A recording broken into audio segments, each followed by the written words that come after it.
పెళ్లి కావట్లేదని 26 ఏళ్ల యువతి ఆత్మహత్య చేసుకున్న ఘటన ఇప్పుడు హైదరాబాద్లో కలకలం రేపుతుంది. మంచి జాబ్, ఐటీ ఉద్యోగం, సాఫ్ట్వేర్ ఉద్యోగం చేస్తూ నెల నెల మంచి సంపాదన కూడా తనకుంది.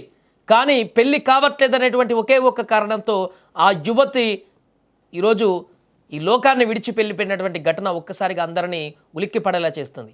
అసలు ఏం జరిగింది? ఎందుకు ఆ యువతి ఇలాంటి నిర్ణయం తీసుకున్నారు? బలవన్మరణానికి పాల్పడడానికి గల కారణాలేంటి? పెళ్లి కాకపోవడంతో ఇంత దారుణమైనటువంటి నిర్ణయానికి ఎందుకు వచ్చింది? ఉన్నటువంటి ఏకైక అమ్మను కూడా వదిలేసి ఈరోజు ఈ రకమైనటువంటి నిర్ణయం ఎందుకు తీసుకుంది? పూర్తి వివరాల్లోకి వెళ్తే, అమ్మంటే అలుపెరగని సేవ, అమ్మంటే ఆయుష్ పోసే దేవత. కానీ ఆ అమ్మకు సేవ చేయడమే నేరమైతే, కన్న తల్లిని కంటికి రెప్పలా కాపాడుకోవడమే ఆ బిడ్డ చేసిన తప్పైతే, ఒక పక్క మతి స్థిమితం లేని తల్లి, మరొక పక్క తండ్రి లేని కుటుంబం. నా పెళ్ళైతే నా తల్లి ఏమైపోవాలి అన్న ఆవేదన ఆ యువతిని దహించేసింది. అమ్మ నాతోనే ఉండాలి అన్న ఆమె షరతుకు సమాజం తలొగ్గలేదు. ఫలితం, ఆమె ఇప్పుడు ఈ లోకంలో లేదు. హుసేన్ సాగర్ అలల నడుమ ఆశలన్నీ ఆవిరైపోయాయి. అమ్మ కోసం బ్రతికిన ఆ ప్రాణం చివరికి ఆ అమ్మ ఆ పరిస్థితిని చూడలేక తనువు చాలించింది. హుసేన్ సాగర్లో దూకి తనువు చాలించిన ఓ సాఫ్ట్వేర్ కథ ఇప్పుడు అందరికీ కన్నీళ్లు తెప్పిస్తోంది. మేడ్చల్ జిల్లా కండ్లకోయకు చెందిన విజయలక్ష్మి సాఫ్ట్వేర్ ఇంజనీర్. మంచి ఉద్యోగం, నెల నెల మంచి సంపాదన కూడా ఉంది. బయట ప్రపంచానికి ఆమె ఒక ఐటీ ఉద్యోగిని మాత్రమే. కానీ ఇంటి లోపల ఆమె ఒక అమ్మకు అమ్మ. విజయలక్ష్మికి తండ్రి చిన్నప్పుడే దూరమయ్యారు. తల్లి సరస్వతికి మతి స్థిమితం లేదు. దీంతో తన తల్లికి సపర్యలు చేస్తూ కంటికి రెప్పలా కాపాడుకుంటూ వచ్చింది. ఒకవైపు ఉద్యోగాన్ని, మరొక వైపు ఇంటికి వచ్చినాక తల్లి సేవలు చేస్తూ నిరంతరము తన యొక్క జీవితంతో పోరాడింది. కానీ వయసు పెరిగే కొద్దీ పెళ్లి సంబంధాలు రావడం మొదలయ్యాయి. కుటుంబ సభ్యుల చొరవతో పెళ్లి సంబంధాలు తీసుకురావడం జరిగింది. కానీ ఇక్కడే అసలు సమస్య మొదలైంది. పెళ్లి చేసుకుంటే తన తల్లి అనాథ అవుతుందని విజయలక్ష్మి భయపడింది ఆ యువతి. అందుకే పెళ్ళయ్యాక వచ్చినటువంటి ప్రతి సంబంధానికి కూడా పెళ్ళయ్యాక ఆ యువకులతో చెప్పింది, పెళ్ళయ్యాక నా తల్లి కూడా మనతోనే పాటు ఉంటుంది, నాతో పాటే ఉంటుంది అనేటువంటి ఒక నిబంధన పెట్టింది. ఆధునిక సమాజం అని చెప్పుకునే మనం ఆస్తిపాస్తులు అడిగామేమో, కానీ ఒక మతి స్థిమితం లేని తల్లిని భరించే మనసు ఏ వరుడికి లేకపోయింది. ఆ కండిషన్ కారణంగా సంబంధాలన్నీ కూడా వెనక్కి వెళ్ళిపోయాయి. ఏ సంబంధం కూడా ముందుకు రాలేదు, అది కుదరలేదు. అమ్మను వదిలేయలేక, అమ్మతో ఉంటే తన జీవితం ఏమవుతుందో తెలియక నిత్య నరకాన్ని అనుభవించింది విజయలక్ష్మి. తీవ్ర మనోవేదనకు గురైంది. దీంతో ఆమె తీవ్ర మనోవేదనతో గురై శనివారం సాయంత్రం ఇంటి నుంచి బయటకు వెళ్ళి తిరిగి రాలేదు. ఆమె సమీప బంధువు అభిషేక్ అనేటువంటి వ్యక్తి పోలీసులకు ఆదివారం ఫిర్యాదు చేయగా అదృశ్యం కేసు నమోదు చేశారు.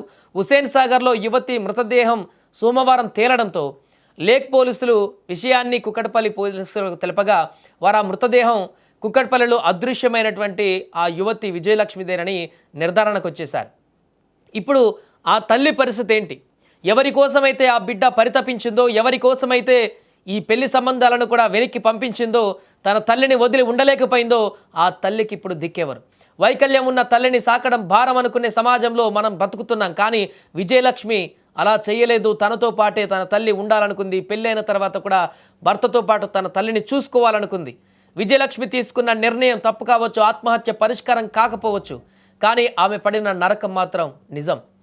ప్లీజ్, మీ ఇంట్లో మీ చుట్టుపక్కల ఎవరైనా ఇలాంటి మానసిక సంఘర్షణలో ఉంటే వారికి అండగా నిలబడండి.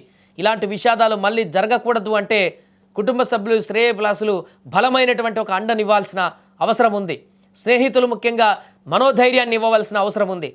ఆమె ఎదుర్కొన్నటువంటి మానసిక సంఘర్షణ గురించి మనకు చాలా స్పష్టంగా అర్థమవుతుంది. నిరంతరము తన తల్లి గురించి ఆవేదన పడుతూ తన తల్లిని బాగోగులు చూసుకుంటూ, ఒకవైపు ఆఫీస్ టెన్షన్స్, మరొక వైపు ఆర్థిక సమస్యలు, మరొక వైపు ఫైనాన్షియల్ స్ట్రగుల్స్, మరొక వైపు ఫ్యూచర్, మరొక వైపు తల్లిని చూసుకోవాల్సినటువంటి బాధ్యత. చిన్న వయసులో వీటన్నిటిని భుజాన వేసుకొని తను పడ్డటువంటి మానసిక వేదనకు ఎవరు సమాధానం చెప్పకపోవచ్చు. కానీ ఈరోజు ఆ ప్రాణం నిలబడలేకపోయింది. ఆ సంఘర్షణల మధ్య, ఆ యొక్క బలమైనటువంటి భారం మధ్య ఆ యొక్క ప్రాణం నిలబడలేకపోయింది. ఇలాంటి సమయంలో తనకు బలాన్ని చేకూర్చే విధంగా, తనకు అండగా ఉండేటువంటి విధంగా, తనకు ధైర్యాన్ని ఇచ్చేటువంటి విధంగా, మానసిక దృక్పథాన్ని పెంచేటువంటి విధంగా అండగా నిలబడేటువంటి కొంతమంది ప్రజల యొక్క మాటలు, అంటే శ్రేయభిలాషులు, స్నేహితులు, బంధువులు, వాళ్ళ మాటలే ఆమెను బతికించి ఉండేవి. మేబీ అలాంటి పరిస్థితి జరగలేదేమో, ఒంటరిగా ఫీల్ అయిందేమో, ఇక తన ఫ్యూచర్ ఏం లేదనుకుందో తెలియదు. కానీ ఈరోజు ఇలాంటి నిర్ణయం తీసుకుంది ఆ యువతి. దీంతో ఇప్పుడు తను ఈ లోకం నుంచి వెళ్ళిపోవడమే కాకుండా తన తల్లిని ఏ రోజైతే ఇప్పటివరకు తన తల్లిని కాపాడుకుంటూ భవిష్యత్తులో కూడా కాపాడుకోవాలని పెళ్ళైనాక కూడా నా దగ్గరే పెట్టుకుందామని చెప్పేసి అనుకొని తన తల్లిని ఒంటరి చేయొద్దనుకుందో ఇప్పుడు ఎటకెలకు మరలా ఆ తల్లిని ఒంటరి చేసేసింది. ఇప్పుడు ఏదేమైనా కూడా పెళ్లి కాలేదనేటువంటి ఘటనతోటి తీవ్ర సంఘర్షణకు గురైన ఈ యువతి బలవన్మరణం ఇప్పుడు అందరినీ ఆలోచింపజేస్తోంది.